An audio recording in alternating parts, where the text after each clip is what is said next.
WWE's holiday episodes always suck. And while this one wasn't necessarily bad, it did have that filler vibe without talent like Kevin Owens, Cody Rhodes, Roman Reigns, and in general, if it were my choice, I wouldn't produce wrestling in holidays anyway. Nobody cares about wrestling, man. Everybody just wants to chill, eat, gain a bunch of weight, struggle to lose it. But this episode did have some story developments and I'm here to talk about it. Drew McIntyre made some things more clear. First time me seeing Train in a Santa costume. Tag Team Championship half switcheroony. But definitely a weaker episode of SmackDown. So people, let's talk about it. But I want to start by talking about the sponsor of today's video, Wrestling GM. The best wrestling simulation game out there, where you can fantasy book any real life situation or match within the game. For example, we all love Drew McIntyre versus CM Punk. So in Wrestling GM, you can actually recreate that. Or you can pick a star and make sure he becomes the next Stone Cold Steve Austin of your universe. You see, in Wrestling GM, you can create your own universe. You can create your own company, wrestlers, championships, and even in-depth characters like managers and commentators. One of the best things about Wrestling GM is that you can upload custom photos and avatars to recreate real life superstars. And you can even give them custom backstories. So pretty much you can have real wrestlers in Wrestling GM. And as you guys know, being a GM is all about competition. So in Wrestling GM, you compete against AI companies in a viewership war to see who puts on the best show for the fans. People, Wrestling GM is available on the App Store and the Google Play Store, so make sure to download the game right now by using the link in the description below.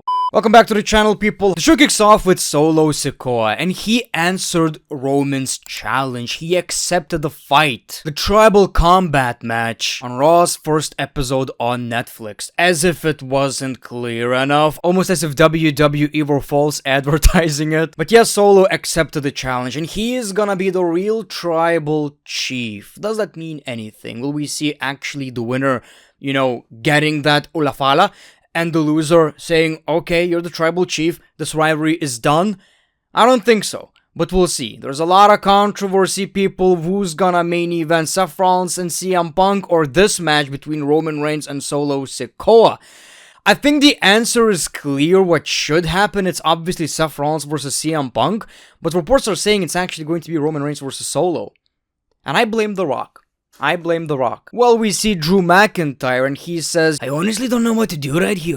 You're actually the guy who cost me the WWE Championship and made my family sad, which made me sad. But you were the only one who stood up to Roman Reigns. Other people tried, but they went back to him. So here's what we're going to do. We're gonna take care of Roman Reigns, and then I'll get back to you. Jimmy Uso attacks Drew McIntyre out of nowhere, and then we see LA Knight, Andrade, and Apollo Crews attacking the Bloodline, which obviously led to a 6-man tag team match. The match was fine, obviously had the holiday feel of a wrestling episode where, it's kinda important, but not necessarily. Let's just put a bunch of people in the ring and have a match. A $1 billion question, people. $1 billion question. Who ate the pin? So of course Apollo Crews ate the goddamn pin. It's a bit of a meme. But in all seriousness, I'm glad Apollo is getting some TV time. He's in a pretty important rivalry. The most important storyline he's been in the past 5 years, ever since he was the United States champion, so I'm glad that's happening. Alex Shelley wants to be in a match against Johnny by himself. Later on the show, we find out Johnny agrees. He wants to face him by himself with no Tommaso's help. Oh my god, I wonder if he's lying or not. The only time we saw main eventers like Kevin Owens and Cody Rhodes was basically a pre-recorded promo by Kevin Owens, and the reason I'm talking about this is because I want to mention how great this championship looks. Now people, I'm falling in love with this championship.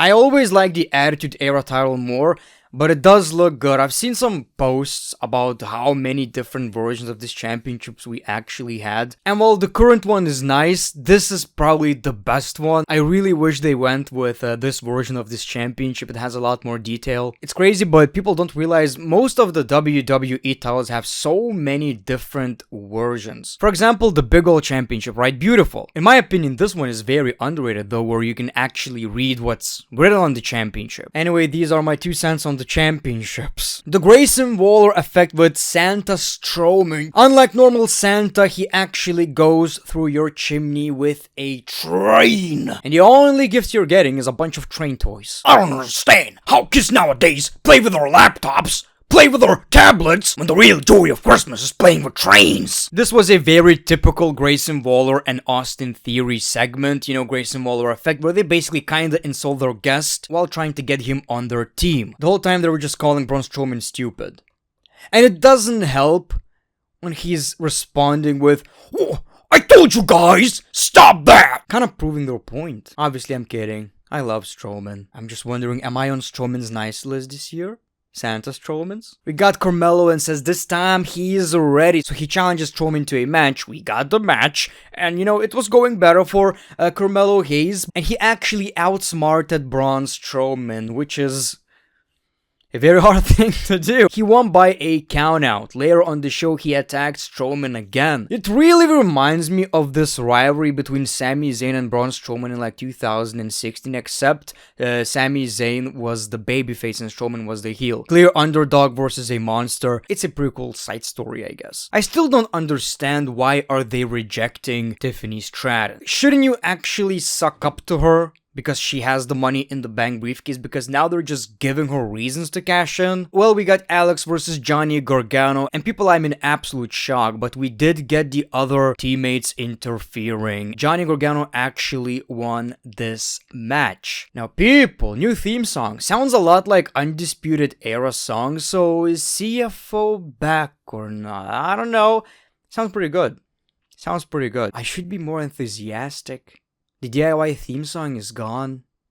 And I'm talking like Drew McIntyre for some reason. Finally, WWE Women's Tag Team Championship match, now with a new teammate. So Naomi and Bianca are champions. Well, Bianca is a champion, but Naomi is replacing Bianca's previous teammate. Well, whatever the case may be, we got the championship match. Typical Tiffany interference. Is she cashing in or not? Of course she's fucking not. Now Nia Jax got busted open. Very badass. Feels illegal to watch women in the WWE getting blood. Like, that's not even allowed in video games, but that was a pretty nice view. And not that I'm happy that Nia Jax was bleeding, that's not the point I'm trying to make, which is a very easy accusation to make against me especially, but it looked pretty badass, it looked really, really badass. Now Naomi and Bianca won the match, so Naomi is finally a champion in the WWE again. Again, my theory is they actually attacked Jade, and because their friendship is stronger than Bianca's and Jade's friendship, so hopefully it's going to lead to Bianca's heel turn and eventually Jade versus Bianca at WrestleMania. Maybe that's the plan. Maybe there's some backstage drama with Jade, which I doubt. We'll see. Just a pretty mid episode of SmackDown, but again, not expecting much. I wish WWE wouldn't even produce these shows and give these talents some free time to spend with their family. And I'm sure they are giving them some time. Most of these episodes are probably pre-taped. Not sure if this one was. All I'm saying is nobody really cares about wrestling right now. It's almost Christmas. I'll upload a couple of videos, but I will be taking some time off as well. So thank you for watching this video. Appreciate your time. Hopefully you're going to have